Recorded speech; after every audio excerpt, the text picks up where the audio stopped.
6 months ago today, on April 10th, Blueprints launched onto Xbox, PlayStation, PC, Game Pass, and PS Plus Extra. Almost immediately, it became one of the most talked about indie releases of the year, praised for its intricate puzzle design, cryptic storytelling, and surprisingly addictive roguelike gameplay loop. It didn't just come and go like so many smaller releases tend to, it left a mark. But how has Blueprints fared in the 6 months since this incredible debut? Has it received meaningful updates or DLC? Is the community still active? And most importantly, does it still have a shot at Game of the Year recognition?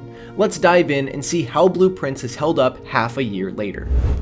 Before we talk about it in its current state, it's worth revisiting what Blueprints actually is and why it caught so many people off guard. Blueprints is best described as a puzzle-based roguelike centered around uncovering the mystery of a sprawling, ever-changing mansion. The game's structure is deceptively simple. You begin at the mansion's front entrance, opening doors to reveal new rooms and paths, all in an effort to reach the antechamber, a mysterious inner room with 3 locked doors. Your goal is to figure out how to unlock those doors, uncover hidden mechanisms, and discover the most efficient way to reach that central point across multiple runs. Every run through the mansion teaches you something new. You'll notice strange symbols on the walls, cryptic statues, oddly placed paintings, and hidden notes that all seem to mean something. Even if that meaning isn't immediately clear, each playthrough peels back another layer of your understanding. It's the kind of game where you keep a notebook beside you, jotting down numbers, sketches, and theories, hoping to make sense of all the mansion's logic. You're constantly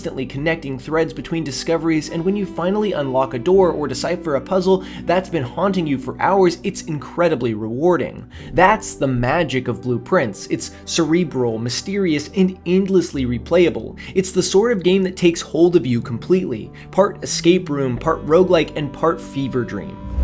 This unusual blend of mechanics and tone paid off in a big way. When Blueprints launched, it immediately became one of the breakout indie hits of 2025. The game peaked at 19,243 concurrent players on Steam, an impressive feat, especially considering it was also available day one on Game Pass, which tends to spread out player numbers. On Twitch, it saw a massive surge in interest as well, with over 61,000 concurrent viewers during its first week. That's rare for a small, puzzle-focused indie game, and it showed just how much curiosity Blueprints generated. The critical response was just as exciting. On OpenCritic, the game received an 89% average score, with 96% of critics recommending it. Reviewers praised its ingenious design, rewarding sense of discovery, and the way it blended roguelike progression with complex environmental puzzles. GameRant's own Dalton Cooper gave it a perfect 10 out of 10, calling it a genius roguelike puzzle game full of exciting mysteries to solve and rewarding challenges to overcome. For a while, it seemed like Blueprints was unstoppable. In the early months of the year, it was being mentioned in nearly every Game of the Year discussion, alongside heavy hitters like Kingdom Come Deliverance 2.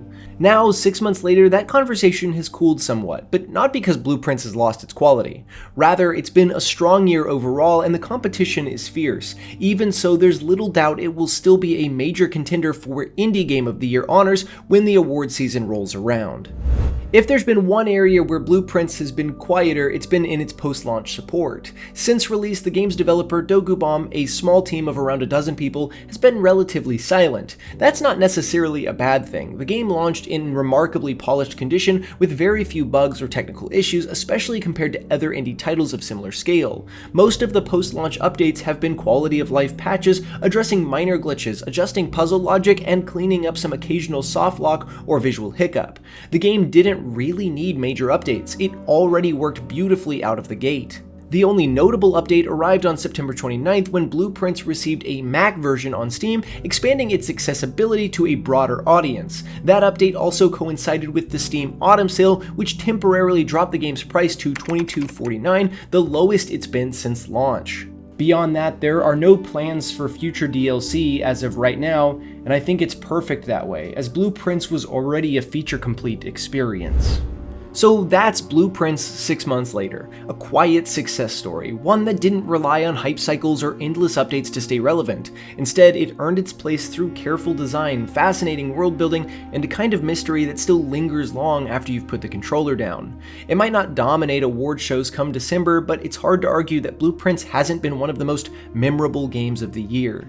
Are you still uncovering new paths through the mansion? Still scribbling down theories in your notebook trying to make sense of it all? Let us know down in the comments below, and for everything else, keep it right here at Game Rant.